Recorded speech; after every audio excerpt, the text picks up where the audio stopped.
The silence inside a dark house can make a person lose their sanity when they are waiting for news about their missing children.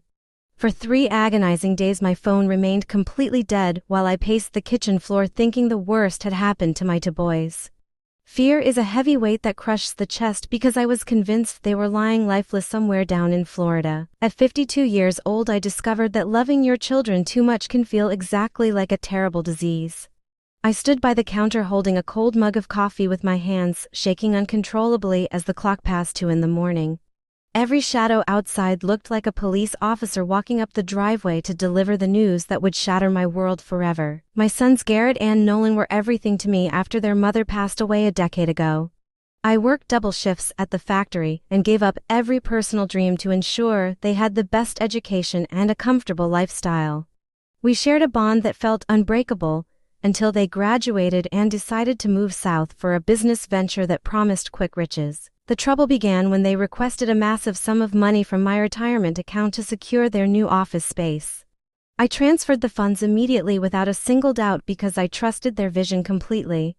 2 days later their phones went directly to voicemail, and their social media accounts completely vanished from the internet without a trace. Panic consumed my mind as the hours turned into days without a single text or call to confirm their safety. I contacted the local authorities in their new city, but the officers could not provide any immediate assistance without proof of foul play. The agony of imagining car crashes or violent crimes made sleep completely impossible for me during that terrible week. My mind replayed every past conversation trying to find a clue that might explain their sudden and terrifying disappearance. I called their friends and former classmates, but nobody had heard from Garrett or Nolan since they departed our hometown. The isolation of that kitchen became a prison where my imagination created the most horrific scenarios imaginable regarding their fate. On the 4th morning the silence finally broke when a bank notification appeared on my computer screen instead of a phone call. Someone had cleared out my remaining savings account using an authorized signature card that I gave them for emergencies.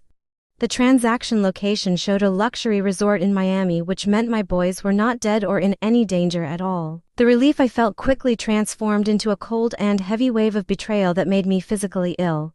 My own children had staged a disappearance and utilized my deepest fears just to steal my life savings without facing my questions. They knew that I would be paralyzed with grief while they enjoyed a lavish lifestyle using the money I earned through decades of hard labor. I packed a single bag and drove through the night toward the exact coordinates of that Florida resort with rage burning in my chest. The drive took 12 long hours, but my focus never wavered as I prepared to confront the 2 people I loved more than life itself.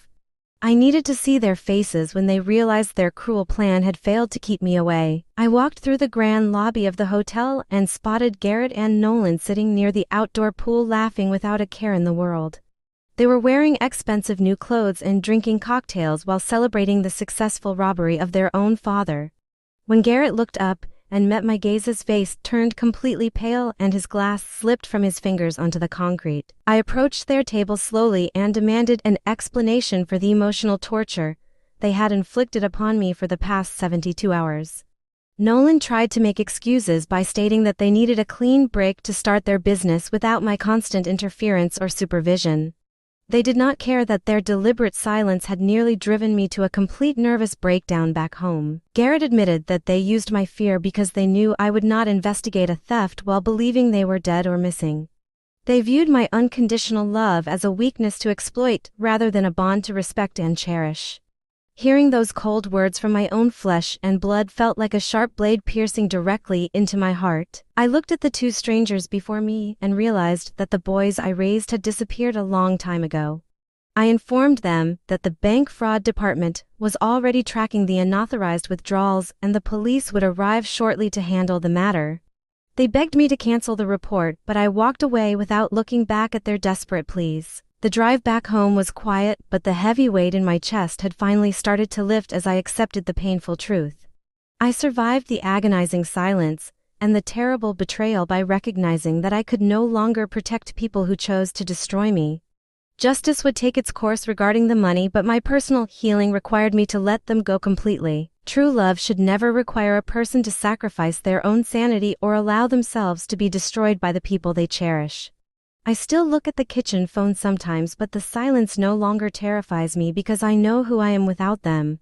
Family is defined by respect and loyalty rather than shared blood, and I am finally ready to rebuild my life on solid ground.